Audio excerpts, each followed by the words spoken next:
नमस्कार, मैं हूं कुलदीप द्विवेदी और आप देख रहे हैं वन इंडिया हिंदी। आखिरकार वही हुआ जिसकी आशंका कल से जताई जा रही थी। रामपुर के एमपी एमएलए कोर्ट से सजा पाने के बाद आजम खान की विधायकी चली गई है। विधानसभा अध्यक्ष ने यह कार्रवाई करते हुए एक अधिसूचना जारी कर दी है और जिसमें यह कहा गया है कि आजम खान अब विधायक नहीं है, यानी उनकी विधानसभा की सदस्यता रद्द कर दी गई है। दरअसल उन्हें एमपी एमएलए कोर्ट ने कल ही यानी गुरुवार को रामपुर की एमपी एमएलए कोर्ट ने सजा सुनाई थी और यह सजा उन्हें हेट स्पीच के मामले में हुई है। यह सजा उन्हें 2019 में दी गई हेट स्पीच के मामले में सुनाई गई है, जिस पर आजम खान पर आरोप था कि उन्होंने लोगों को भड़काया है। तत्कालीन जो जिलाधिकारी थे उनके खिलाफ अपशब्द कहे हैं और साथ ही एक वर्ग समूह के बारे में भी उन्होंने अलग से टिप्पणी की है, यानी उसमें यह आरोप लगाया गया था कि इन्होंने एक तरह से मुसलमानों को एक तरफा वोट करने के लिए उकसाया है।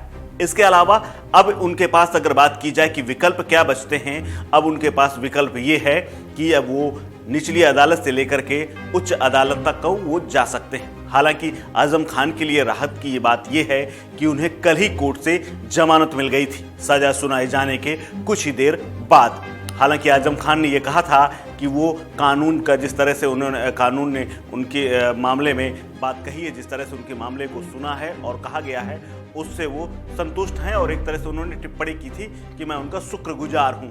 आपको बता दें कि इससे पहले आजम खान के बेटे अब्दुल्ला आजम खान की भी एक मामले में उनकी सदस्यता भी जा चुकी है, क्योंकि उन्होंने फर्जी तरीके से अपने जन्म प्रमाण पत्र और कुछ पत्रावली जो कि उन्होंने विधायक का जो नामांकन था उस दौरान उन्होंने जो दाखिल किए थे उसमें फर्जी पाए गए थे, जिसके बाद उनकी भी सदस्यता जा चुकी है। हालांकि 3 साल की जो ये सजा हुई थी एमपी एमएलए कोर्ट से, उसमें आजम खान के लिए बड़ी बात ये थी कि उन्हें जमानत पर मिल गई है, यानी वो जमानत पर अभी बाहर रहेंगे।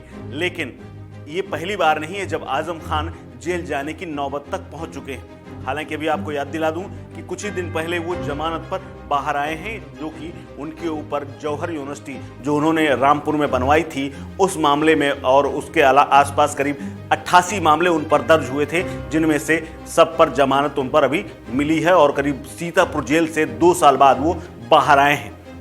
आपको बता दें कि आजम खान साल 2022 में ही विधानसभा पहुंचे थे। इससे पहले वो रामपुर लोकसभा से सांसद थे। जब चुनाव आया उस दौरान उन्होंने रामपुर से की जो विधानसभा सीट है वहां से विधायक का चुनाव लड़ा और उसमें उन्हें जीत हासिल हुई। हालांकि उनकी पार्टी बहुमत का आंकड़ा नहीं जुटा पाई, जिसकी वजह से वो विपक्ष में बैठे हुए थे। हालांकि अब ये बात साफ हो गई है कि उनकी सदस्यता चली गई है, यानी एक चीज और इसमें पेश है कि अब इस सजा के बाद से एक चीज और नियम है जो कि जनप्रतिनिधि कानून के तहत आती है। उसमें यह कहा गया है कि जिसको भी ये 2 साल से अधिक की सजा मिलेगी वो कैंडिडेट यानी कि वो सदस्य अगले 6 सालों तक चुनाव नहीं लड़ पाएगा, यानी 2028 से पहले आजम खान का दोबारा किसी भी सदन में घुस पाना या पहुंच पाना बेहद मुश्किल है। इस खबर में फिलहाल इतना ही। अपडेट्स के लिए बने रहिए वन इंडिया हिंदी के साथ।